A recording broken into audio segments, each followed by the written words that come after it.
வணக்க மக்களே, நாம் இந்த ஆரோக்கியமான பதிவில் தேநீரின் மருத்துவன்மைகளை பற்றி பார்க்க போகிறோம். ஸோ டீ அப்படின்றது நம்ம எல்லாருமே பார்த்தோம் அப்படின்னா தினந்தோறும் குடிக்கக்கூடிய ஒரு உணவுப் பொருளாக இருக்குது. நம்ம வாழ்க்கையில் ஒன்றாக கலந்துருச்சு அப்படின்னு சொல்லலாம். தேநீர் எடுத்துக்கொள்வதன் மூலமாக நமக்கு நிறைய மருத்துவன்மைகள் கிடைக்குது அப்படின்றது ஆராய்ச்சியில் குறிப்பிட்டிருக்காங்க. புற்றுநோய் வராமல் தடுக்கலாம், உடல் பருமன் நமக்கு ஆகாமல் தடுக்கலாம், சுகர் ப்ராப்ளம் எல்லாம் வராமல் தடுக்கிறதுக்கெல்லாம் தேநீர் உதவிகரமாக இருக்கும். தேநீர் நம்மளுடைய உடலுக்கு ஆன்டி ஆக்சிடென்ட்டை வழங்குறதால ஒரு நாளைக்கு 1 அல்லது 2 கப் நம்ம தேநீர் எடுத்துக்கிட்டோம் அப்படின்னா அது நமக்கு உயிர் அணுக்களை கொடுத்து தீங்கு விளைவிக்கக்கூடிய செல் பரவலிடமிருந்து நம்மை பாதுகாக்கும். ஸோ இந்த மாதிரி ஒவ்வொரு வகையிலையும் டீ பார்த்தோம்னா வெரைட்டி ஆஃப்ஸ் நிறைய டீகள் இருக்குது. ஸோ அப்போ ஒவ்வொரு ஸ்பெஷலாக இருக்கக்கூடிய டீஸ்க்குமே என்னென்ன ஹெல்த் பெனிஃபிட்ஸ் இருக்குது அப்படின்றத பற்றி ஒவ்வொன்றா விளக்கமாக பார்க்கலாம். அதை பற்றி பார்க்குறதுக்கு முன்னாடி இந்த வீடியோக்கு மட்டும் ஒரு லைக் கொடுத்துட்டு இந்த தகவலை உங்களுக்கு தெரிஞ்சவங்களுக்கும் ஷேர் பண்ணிவிடுங்க. ஏன்னா இது அவங்களுக்கும் பயனுள்ளதாக இருக்கக்கூடிய ஒரு ஆரோக்கியமான பதிவு தான். இது போன்ற அப்டேட்ஸ்கள் நீங்கள் தொடர்ந்து பார்க்குறதுக்கு நம்மளுடைய ஹெல்த் நியூஸ் தமிழ் சேனலை மறக்காமல் சப்ஸ்கிரைப் பண்ணி வச்சுக்கோங்க. பக்கத்தில் இருக்கக்கூடிய பெல் பட்டனையும் கிளிக் பண்ணி ஆல் அப்படின்ற ஆப்ஷனையும் செட் பண்ணி வச்சுக்கிட்டீங்க அப்படின்னா நான் போடக்கூடிய எல்லா அப்டேட்ஸும் உங்களுக்கு நோட்டிஃபிகேஷன் அடிக்கடி சேரும். சரி வாங்க மக்களே, இப்போ வீடியோக்குள்ள போயிடலாம். இஞ்சி டீ எடுத்துக்கிட்டோம் அப்படின்னா நிறைய மருத்துவமைகள் நமக்கு கிடைக்கும். இஞ்சி டீ இந்திய வீடுகளில் காணப்படக்கூடிய தேயிலையினுடைய மிக பொதுவான வகைகளில் ஒன்று. இந்த இஞ்சி தேநீர் உட்கொள்வதற்கு சிறந்த நேரம் காலை நேரம். இதில் இருக்கக்கூடிய ஆன்டி ஆக்சிடென்ட்கள் உடலில் இருக்கக்கூடிய பல்வேறு விதமான வீக்கங்களை குறைத்து பல்வேறு விதமான பிரச்சனைகளை எதிர்த்து போராடக்கூடிய ஆன்டி இன்ஃப்ளமேட்டரி ப்ராப்பர்ட்டிஸ், அதாவது அலர்ஜிக்கு எதிரான பண்புகளை கொடுத்து இதயத்தை ஆரோக்கியமாக வைத்திருக்கிறதுக்கு இஞ்சி டீ உறுதுணையாக இருக்கும். தேநீர், அதாவது இந்த இஞ்சி தேநீர் இயற்கையாகவே எந்த வலியுமே குறைக்கும், குமட்டலை குணப்படுத்தும் மற்றும் மலச்சிக்கலை நீக்குவதற்கும் இஞ்சி டீ உதவிகரமாக இருக்கும். லெமன் டீ எடுத்துக்கிட்டோம் அப்படின்னா நிறைய மருத்துவமைகள் நமக்கு கிடைக்கும். லெமன் டீ இயற்கையாகவே ஊட்டச்சத்தினுடைய ஒரு ஆதாரமாக இருக்கு.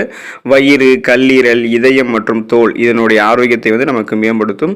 கூடுதல் சுவை மற்றும் நறுமணத்திற்காக லெமன் டீல புதினா சேர்த்துக்கலாம். ஸோ புதினாவுடைய பொடி ஒரு எசன்ஸ் சேர்த்துக்கலாம். அப்புறம் லவங்கப்பட்டை நம்ம சேர்த்துக்கலாம். ஸோ இதெல்லாம் சேர்த்துக்கிட்டோம் அப்படின்னா அற்புதமான ஆரோக்கிய நன்மைகளை பெறலாம். அது சுவையும் அதிகமாக இருக்கும், வாசனையும் நம்மளுடைய மூக்க துளைக்கும் அப்படின்னு சொல்லலாம். ஸோ எண்ணற்ற ஆன்டி ஆக்சிடென்ட்கள் இருக்கக்கூடிய எலுமிச்சை டீ, அதாவது இந்த லெமன் டீ எடுத்துக்கிட்டோம் அப்படின்னா இது உற்சாகம் ஊட்டக்கூடிய நறுமணம் கொடுக்கும். மன அழுத்தம், இதன் மூலமாக இந்த நறுமணத்தை நம்ம நுகரும் பொழுது நமக்கு இருக்கக்கூடிய ஸ்ட்ரெஸ், டென்ஷன், அந்த படபடக்கக்கூடிய தன்மை, கவலை, இது எல்லாமே நமக்கு கியூர் ஆகிடும். நம்மளுடைய வேலையை நம்ம சுறுசுறுப்பாக செய்ய ஆரம்பிச்சிடுவோம். குறிப்பாக லெமன் டீ எடுத்துக்கொள்ளும் போது நோய் எதிர்ப்பு சக்தி திறன் நமக்கு கிடைக்கிறதால பலவிதமான நோய்களை எதிர்த்து போராடக்கூடிய தன்மை நமக்கு கிடைக்கும். மசாலா டீ ரொம்ப ரொம்ப பிரபலமான டீ. ஸோ இந்தியாவில் மிகவும் பிரபலமான தேநீர் இந்த மசாலா டீ தான். இதனுடைய அருமையான நறுமணம் மற்றும் சுவை காரணமாக மசாலா தேநீரை தொடர்ந்து உட்கொள்வது நம்ம பல நோய்களிலிருந்து தடுத்து அந்த நோய்களை வராமல் நமக்கு முன்னாடியே தடுக்கிறதுக்கு உதவிகரமாக இருக்கும். ஸோ பெயரில் இருக்கிறது போலவே இதில் நிறைய ஊட்டச்சத்துக்கள் இருக்குது. அதாவது நிறைய மூலிகைகள் கலந்துருக்கு. ஏலக்காய், இஞ்சி, லவங்கப்பட்டை மற்றும் கருப்பு மிளகு உள்ளிட்ட பல்வேறு இந்திய மசாலா பொருட்கள், மூலிகைகளினுடைய கலவை தான் இந்த மசாலா டீ. இது நமக்கு வீக்கத்தை குறைக்கிறதுக்கு உதவிகரமாக இருக்கும். இம்யூன் பவரை இன்க்ரீஸ் பண்ணும், செரிமானத்தை ஆரோக்கியமாக வைக்கும். இதயத்தில் ரத்தம் உறைந்து போவது, இதயத்தில் ரத்த நாளங்கள் பாதிப்படைவதால் மாரடைப்பு ஏற்படுவது, பக்கவாதம் ஏற்படுவது, இதய தசைகள் வலுவிழந்து போவது, இதய தமனிகளில் வீக்கம் ஏற்படுவது போன்ற பிரச்சனைகள்லாம் வராமல் தடுக்கிறதுக்கு இந்த டீ உதவிகரமாக இருக்கும். ஸோ மசாலா டீ நம்ம அதுக்காக எடுத்துக்கொள்ளலாம்.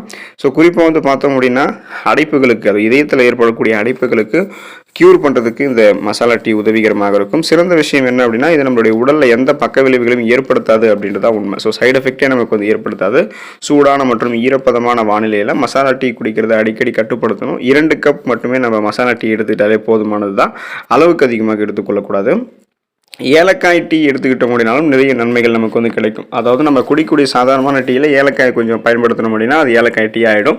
ஸோ இது இந்திய வீடுகளினுடைய தேயிலை வகைகள், அதாவது நம்ம குடிக்கக்கூடிய அந்த டீ, காஃபியில் அந்த ஏலக்காய் டீயும் ஒரு வகை. இது செரிமான கோளாறுக்கு நிரந்தர தீர்வாக அமைகிறது. மசாலா டீ இருக்குங்க இல்லையா, ஸோ அது வயிற்றை மென்மையாக்கி நமக்கு உதவிகரமாக இருக்கும். அதே போல் ஏலக்காய் டீ ஆன்டி ஆக்சிடென்ட்களை கொடுக்கறதால இருமல் மற்றும் சளி போன்ற பல்வேறு விதமான இந்த பிரச்சனைகளை நமக்கு கியூர் பண்ணும். குறிப்பாக நமக்கு இருக்கக்கூடிய அந்த பிபி ப்ராப்ளத்தை நம்ம எடுத்துக்கொள்ளக்கூடிய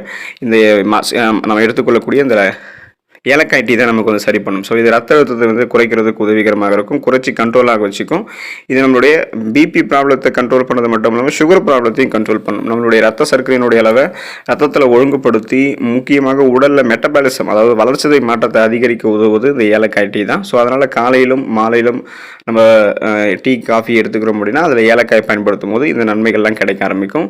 இன்சுலின் உணர்திறனை நம்ம எடுத்துக்கொள்ளக்கூடிய டீக்கள் நமக்கு மேம்படுத்தும். ஸோ அதனால் பிளட்டில் இருக்கக்கூடிய சுகரோடைய அளவை கண்ட்ரோல் பண்ணிக்கிறதுக்கெல்லாம் நம்ம வந்து டீ சாப்பிட்றது நமக்கு ரொம்ப ரொம்ப ஆரோக்கியம். ஸோ குறிப்பாக வந்து நரம்பியல் கடத்தி நோய்களுக்கெல்லாம் அது தீர்வளிக்கிறதுக்கு உதவிகரமாக இருக்கும். ஸோ எதையுமே எளிதில் கற்றுக்கொள்ளக்கூடிய திறன், கூர்மையான புத்தி போன்றவற்றை பெற்று டிமென்ஷியா மற்றும் பார்க்கின்சன், அல்சைமர் போன்ற நரம்பியல் சார்ந்த மறதி நோய்களை வந்து நமக்கு கியூர் பண்ணி நினைவகத்தை வந்து நமக்கு ஆரோக்கியமாக வைக்கும். அதனால் எதையுமே வந்து எளிதில் கற்றுக்கொள்வோம். நினைவகம், அதாவது குறிப்பாக நம்மளுடைய மூளையினுடைய செயல்படக்கூடிய திறன் வந்து எப்போதுமே ஆரோக்கியமாக இருக்கும். அதுக்கெல்லாம் நம்ம டீ காஃபி குடிக்கலாம். ஸோ டீ காஃபி குடிக்கிறதுக்கு சிறந்த நேரம் அப்படின்னு பார்த்தோம் அப்படின்னா, நம்ம காலையில் வெறும் வயிற்றில் எடுத்துக்கொள்வது சிறந்த நேரம் கிடையாது. அதாவது காலை உணவோ மதிய உணவோ சாப்பிட்டு முடிச்சதுக்கப்புறம் டீ காஃபி எடுத்துக்கிறது தான் நமக்கு வந்து ஆரோக்கியம்.